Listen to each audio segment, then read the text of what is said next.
Seguimos en punto de partida, nos visita el biólogo Alejandro Giraudo, docente universitario, referente del Instituto Nacional de Limnología, para charlar de un tema especial que tiene que ver con la provincia de Santa Fe. Se cumplieron 16 años del sitio Ramsar Jaucanigas, un sitio que está en el norte de la provincia de Santa Fe, un sitio con una diversidad biológica muy importante. Bueno, 16 años, Alejandro, gracias por venir nuevamente. ¿Qué significa como sitio para, digamos, la preservación de la biodiversidad un sitio como Jaucanigas? Bueno, Luis, es un gusto estar contigo nuevamente. Y como vos decís, es un área muy importante porque fue declarado por lo que se llama la Convención Ramsar, que es una convención para conservar el agua dulce remanente en el planeta, que para el año 1971 el 50% del agua dulce había sido malversada, contaminada, drenada.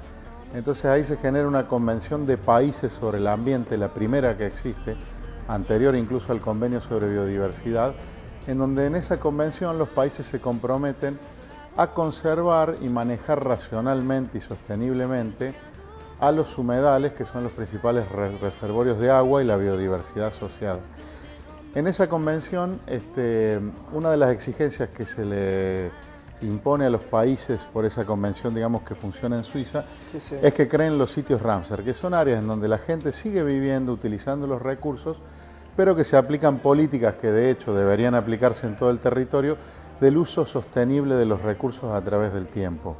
Entonces, este sitio Ramsar, que está sobre el río Paraná, en el área de mayor diversidad biológica de Santa Fe, es un área verdaderamente en donde se está llevando adelante lo que deberíamos hacer ya a nivel global, porque los problemas ambientales ya nos están alcanzando en todos lados y hay verdaderamente una crisis civilizatoria y tenemos que hacer un uso sostenible de los recursos, pero una sostenibilidad que no sea exclusivamente antropocéntrica. O sea, nosotros traemos una concepción de los países desarrollados y colonizadores de la Europa y Norteamérica, esa élite que para fines de 1800, con la revolución industrial y la expansión colonialista, ellos vieron que podían modificar grandemente la naturaleza.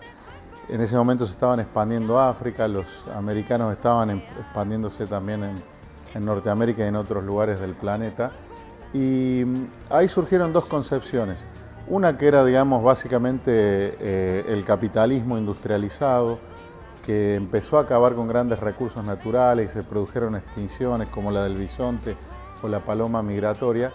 Y otra idea que tenía que ver con una protección estricta en donde había que sacar al hombre del lugar. De hecho, por ejemplo, crearon grandes reservas en donde quisieron expulsar a las tribus africanas, o por ejemplo los norteamericanos cuando crean Yellowstone y el Parque Nacional Yosemite, lo administra el ejército y hacen una expedición punitiva contra los aborígenes que vivían ahí para expulsarlos.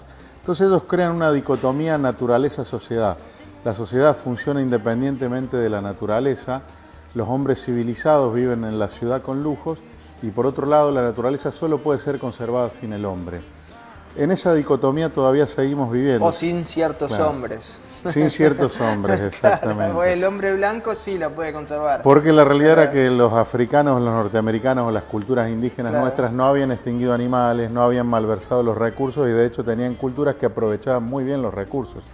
De hecho, los aborígenes norteamericanos no habían extinguido los bisontes. Sí, casi los extinguen los pobladores blancos. Claro.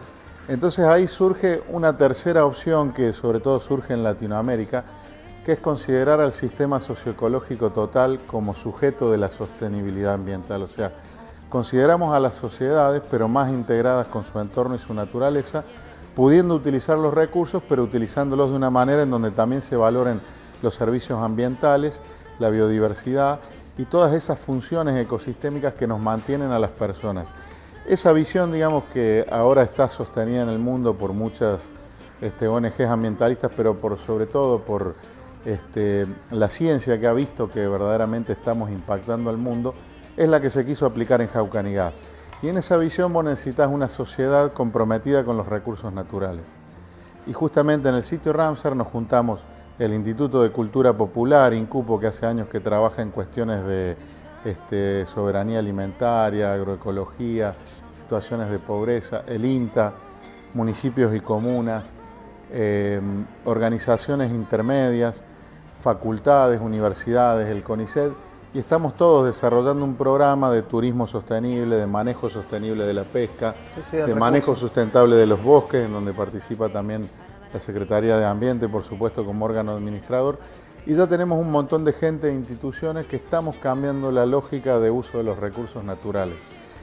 Y eso lo estamos apoyando también con la educación, porque por ejemplo realizamos manuales y documentales e impartimos, digamos, conocimientos sobre la biodiversidad, sobre el uso sostenible, ya desde la escuela, con lo cual tenemos una sociedad que está cambiando su relación con la naturaleza por completo. Si uno tiene que hacer un balance de estos años de gestión, si se quiere, de esta mirada, de esta forma de entender la relación entre la naturaleza y el hombre, en este lugar tan bello, ¿no?, que es Jaucanigás, ¿qué nos podrías decir, Alejandro? Y bueno, que es un lugar verdaderamente en donde, por ejemplo, existen isleños que todavía viven de una pesca artesanal muy digna, que construyen sus casas con barro. Hay una ganadería extensiva y pequeños propietarios de la tierra que tienen producciones muy diversificadas. Y tenemos, bueno, un montón de situaciones regionales que no se repiten en otros lugares. Tenemos también comunidades aborígenes, avipones, cuom, que viven también muy relacionados con la naturaleza. También tenemos, por ejemplo, muy cerquita la forestal, digamos, como un contraejemplo de cómo se pueden devastar los recursos naturales por completo. Está toda la cuña boscosa muy cerca del lugar. Eso ha propiciado... Qué paradoja, ¿no? Lo que fue un gran bosque de quebrachos, el extractivismo, la concepción extractivista colonial, ha hecho desastres. Sí, la forestal era un estado dentro del estado que tenía su propia policía, su propio dinero, su propia estructura social, verdaderamente llamativo. Y hoy están las consecuencias de cuando se fueron, cómo dejaron abandonada toda esa región y sumida en el subdesarrollo absoluto, ¿no?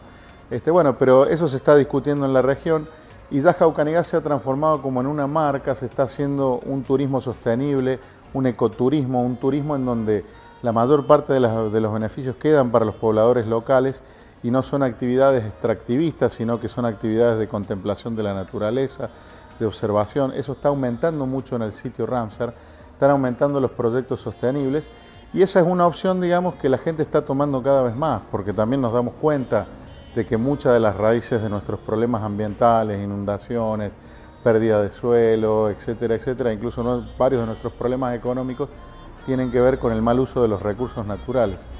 Entonces yo creo que establecer estos modelos y llevarlos regionalmente a través de tanto tiempo, y lo hicimos a través de la creación de un comité intersectorial de manejo, o sea, distintas disciplinas, como te decía, científicas, como la biología, la Facultad de Ciencias Agrarias, la Facultad de Humanidades y Ciencias, organizaciones que trabajan con sectores sociales, con promoción social, el INTA, la Secretaría de Ambiente, y municipios y comunas. Enfoques distintos para abordar un tema. Exactamente, nos juntamos hace 16 años, cada 2 meses, para discutir los problemas, ir hacia adelante, y ahora estamos presentando los planes de manejo del sitio Ramsar, que para el próximo 2 de febrero del próximo año, que se festeja el Día de los Humedales, vamos a poder poner a consideración esos planes para difundirlos lo mejor posible entre la sociedad. Ya algunos de ellos están listos.